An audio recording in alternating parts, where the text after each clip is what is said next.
इधर आओ, मैं तुम्हारे 2 सवाल पूछता हूँ। क्या सवाल है भाई? चाचू, ये ये एम्स का एग्जाम कब होगा? 9 से 10 महीने बाद होगा। और दूसरा सवाल क्या है? दूसरा सवाल, चाचू कोई तो फिर एग्जाम कब वो करे, तैयारी तैयारी करेगा 3 महीने में, तो कैसे करेगा वो? तो मैं बताता हूँ इस वीडियो में कि 3 महीने में अगर कोई तैयारी करेगा तो कैसे करेगा। ठीक है, तो मैं बताता हूँ, तुम भी वहाँ बैठ के देखो। ठीक है, चलो आ जाओ। तो चलो देखते हैं 3 महीने में एग्जाम का तैयारी कैसे करना है।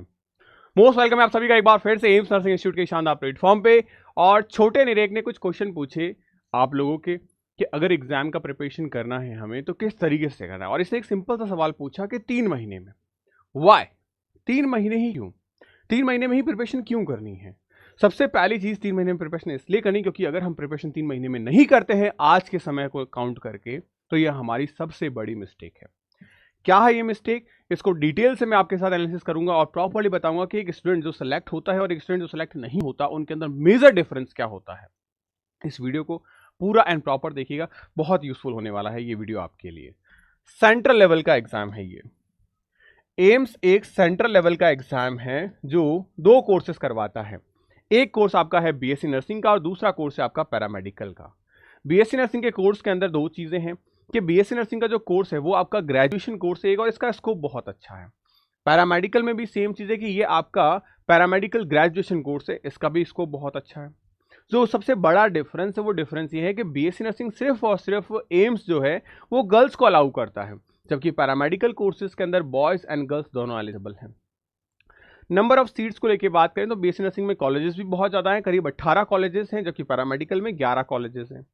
अगर मैं सीट्स की बात करूं तो करीब करीब 1500 प्लस सीटें जो है बीएससी नर्सिंग के अंदर है और पैरामेडिकल में आपके पास करीब करीब 600 सीटें हैं।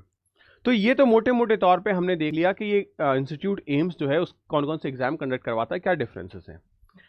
एग्जाम के पैटर्न को लेकर अगर मैं बात करूं तो आपको पता होगा कि बीएससी नर्सिंग और जो पैरामेडिकल है हमारे पास, इनके अंदर जो मेजर डिफरेंस है वो सिर्फ इस बात का है कि यहां पे जीके आती है और यहां जीके नहीं आती।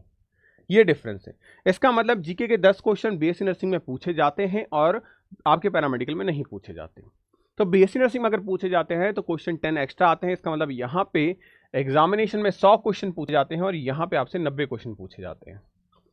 बाकी पेपर के लेवल को ऑलमोस्ट सिमिलर माना जाता है क्योंकि लगभग सिमिलर चीजें ही पूछी जाती है। हाँ, अगर मैं बात करूं क्वेश्चन किस लेवल के आते हैं तो न्यूमेरिकल अप्रोच के आते हैं। ये तो रही एग्जाम की इंफॉर्मेशन। अब न्यूमेरिकल अप्रोच है, उससे डर लगता है एक स्टूडेंट को, उसको कैसे खत्म करें ताकि हमारा सिलेक्शन आसान हो पाए, इस स्ट्रेटजी पे मैं आपसे बात करूंगा। 2 चीजें होती है, ध्यान रखिएगा। सबसे पहली चीज होती है आपका सिलेक्शन और दूसरी चीज होती है आपका रैंक। आप 2 चीजों के पीछे भाग सकते हो। फर्स्ट ऑप्शन हमारे पास में होता है कि हम सेलेक्ट हो जाएं और अगर हम सिलेक्शन तक पहुंच चुके हैं तो फिर हमारा सेकंड ऑप्शन होता है कि हम रैंक लेके आए। ये हमारे पास हमारा सेकंड ऑप्शन है। अब इसके और इसके बीच जो डिफरेंस है वो कैसे है। सबसे पहले आप अगर सेलेक्ट होना चाहते हैं तो आपको प्रिपरेशन करनी पड़ेगी। प्रिपरेशन के लिए आपकी रणनीति चाहिए और रणनीति के बाद में अगर आप प्रॉपर्ली अभ्यास करते हो और इसी को बार बार रिपीट करते हो तो डेफिनेटली आपका सिलेक्शन आपकी रैंक के साथ हो जाएगा। यानी आपको एक हर्डल पार करना है सबसे पहले आपके सिलेक्शन का, और जब सिलेक्शन हो जाए तो स्टेप बाय स्टेप आप चीज़ों को रिपीट करते चलिए और इस रिपीटेशन से आपका अभ्यास, आपकी प्रैक्टिस होती रहेगी और आप धीरे धीरे एक बेहतरीन रैंक के साथ सेलेक्ट हो जाओगे। क्योंकि आप भी जानते हैं एम्स के अंदर करीब करीब 2 लाख स्टूडेंट बैठते हैं। हमारे पास एम्स में कोई गवर्नमेंट या प्राइवेट का सिनेरियो अगर देखें तो आइसोलेटेड नहीं है, सारी सारी सीट्स गवर्नमेंट की है। मतलब सेमी गवर्नमेंट, डीम्ड, प्राइवेट जैसा कुछ है ही नहीं। इसका मतलब सिर्फ रैंक बच्चों का सिलेक्शन होगा। एम्स खुद काउंसलिंग के अंदर करीब करीब 20,000 बच्चों को सेलेक्ट करता है, उसमें से सिर्फ 1500 बच्चों को सीट मिलती है। तो टॉप 1500 बच्चों का मतलब है कि सेलेक्टेड टॉपर्स, और इसके लिए आपको चाहिए रैंक। सबसे पहली चीज रैंक तब लेके आएंगे जब हम इन चीजों को फॉलो करें और इनसे पहले कुछ गलतियों को अवॉइड करें, कुछ गलतियों को अवॉइड करें। अब गलतियों को अवॉइड कैसे किया जा सकता है? सबसे पहली चीज, गलतियों को कैसे अवॉइड करें? रैंक हासिल करने के लिए आपको कुछ चीजें ऐसी करनी पड़ेगी जैसे कि आप सतह से परे जा सकें। सतह से परे का मतलब एक बेंचमार्क से ऊपर जाओ। बेंचमार्क से ऊपर कैसे जाएंगे हम? सबसे पहली चीज कि हमें सिलेक्शन तक आना पड़ेगा। और अगर मैं आज बात करूं सिलेक्शन तक के लिए तो एम्स का सिलेक्शन टारगेट करीब करीब 75 प्लस है। तो 70 से लेके ये जो 75 तक की जो रेंज है, इस रेंज को आप क्रॉस करोगे तब जाके आप सेलेक्ट हो पाओगे, और उसके बाद स्टेप बाय स्टेप जाके आप क्या हो पाओगे, अपनी रैंक को इंप्रूव कर पाओगे। यहां एक एक मार्क्स आपकी हजारों में रैंक को ऊपर लेके आएगा। इसका मतलब हमें सही समय को यूटिलाइज करना है, प्रॉपरली अच्छे तरीके से स्मार्ट वर्क करना है, और इसके साथ साथ प्रॉपर स्ट्रेटेजिकली आपको चीजें लेके जानी है। अगर आप ये तीनों स्टेप फॉलो करते हो तब जाके आप सिलेक्शन लेके आओगे, और इन्हीं चीजों को आप रिपीट करते हो 3 से 4 बार। जितना आपके अंदर एफिशिएंसी होता है आप रिपीटेशन में डालते जाओगे, चीजें हमेशा बेहतर होगी, और ये सिलेक्शन एक बेहतरीन रैंक के साथ होगा। रैंक और सिलेक्शन में सिर्फ इतना ही डिफरेंस है, कुछ अलग नहीं करना, आपको रिपीट करनी है चीजें।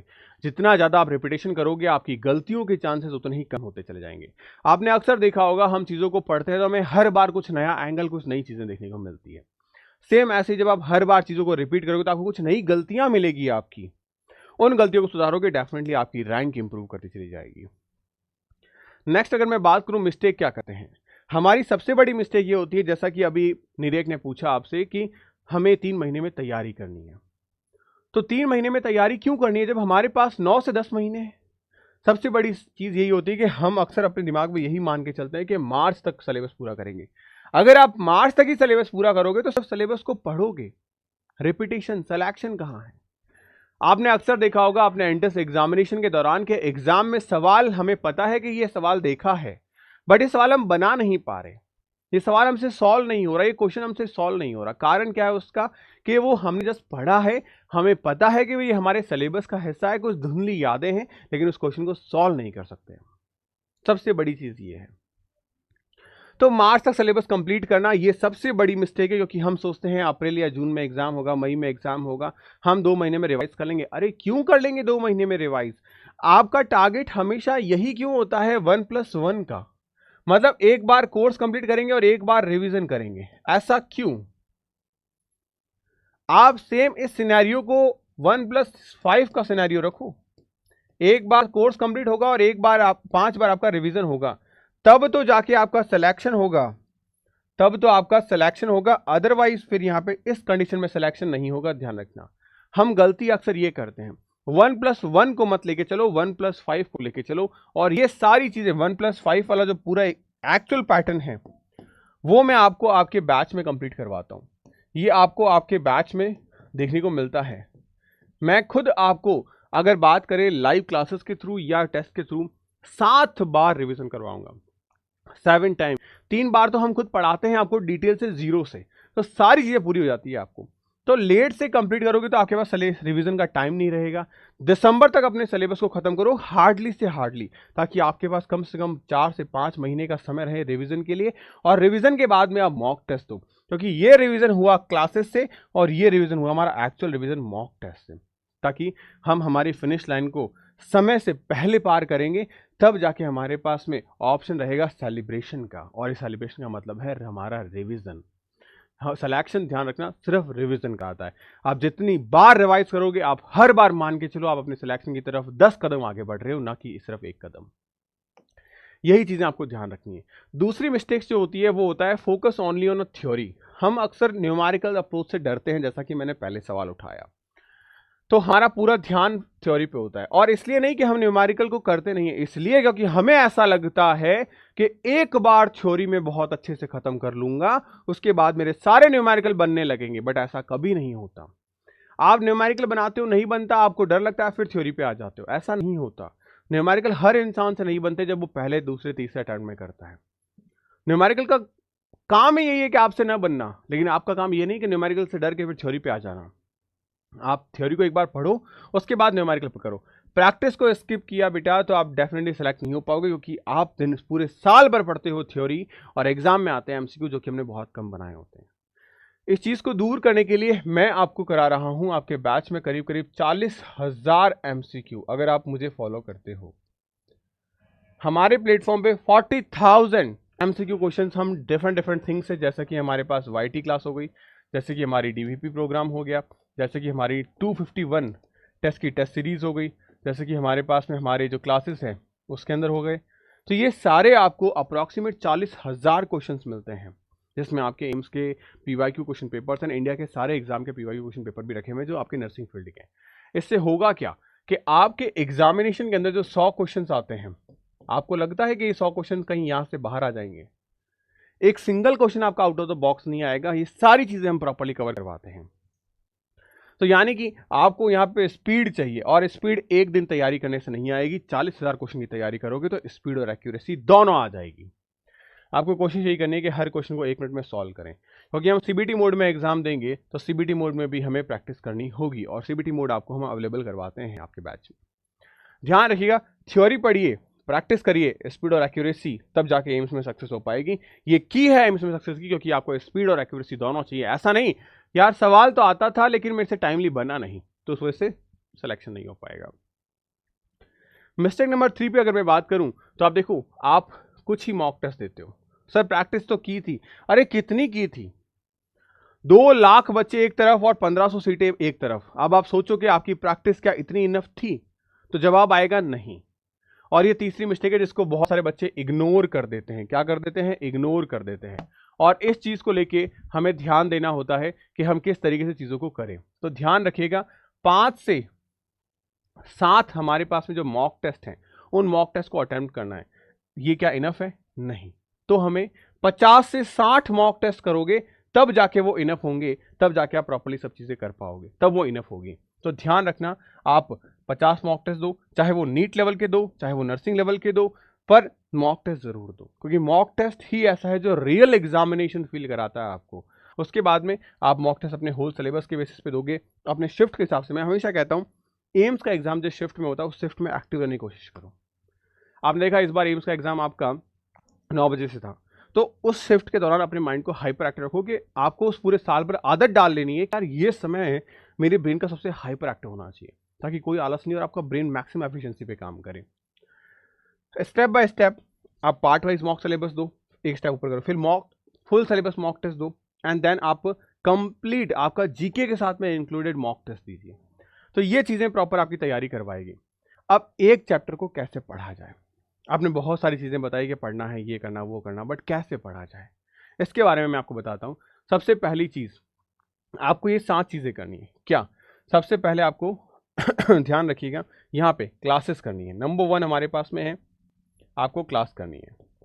क्लास के बाद में आपने जो नोट्स बनाए, जो आपको नोट्स अवेलेबल हैं, उन नोट्स को रिवाइज किया। उसके बाद में उसी क्लासेस से रिलेटेड जो क्वेश्चन हैं एमसीक्यू, जिसको हम डीपीपी कहते हैं, वो सॉल्व किए। उसके बाद में अगर कोई डाउट, दिक्कत, परेशानी, आप डाउट पूछ सकते हैं, या फिर इनका वीडियो सॉल्यूशन भी आपको मिलता है, आप वहाँ से अपने डाउट्स को क्लियर करिए। उसके बाद में आपकी जो बुक है, जो आपको नोट्स बुक मिल रहे हैं हमारी ओर से, आपके घर पे फिजिकल डिलीवरी नोट्स हम दे रहे हैं, उन नोट्स को पढ़ सकते हैं, या एनसीईआरटी पढ़ सकते हैं आप।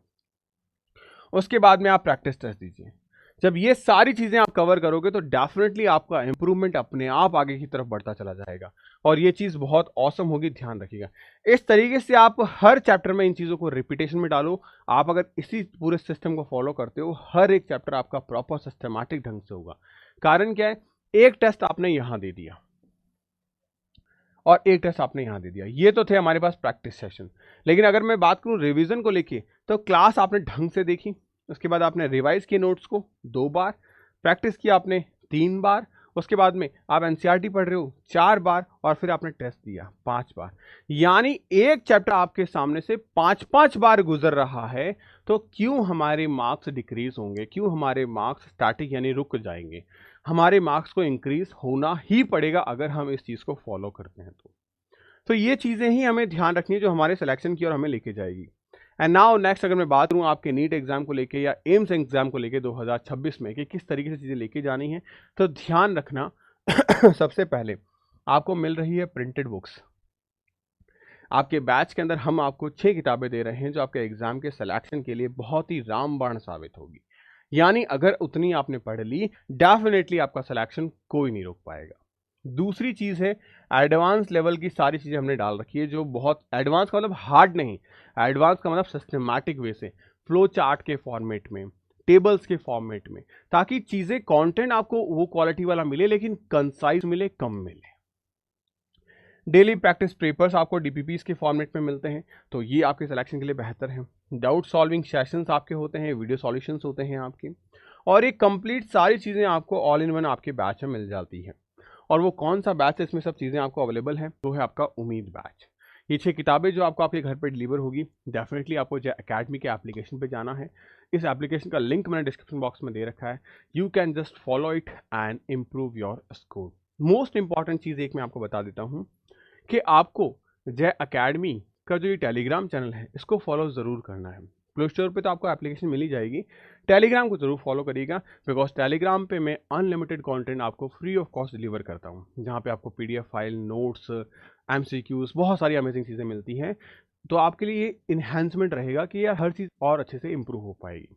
तो बाकी जो 3 महीने की प्रॉपर स्ट्रेटजी थी वो मैंने आपके साथ शेयर की, कैसे आपको करना है सारी चीज़ें। आप अपने सजेशन ज़रूर दीजिएगा कि आप अपने रिवीजन को किस तरीके से करना चाहते हैं या कौन सा सब्जेक्ट आपका वीक है।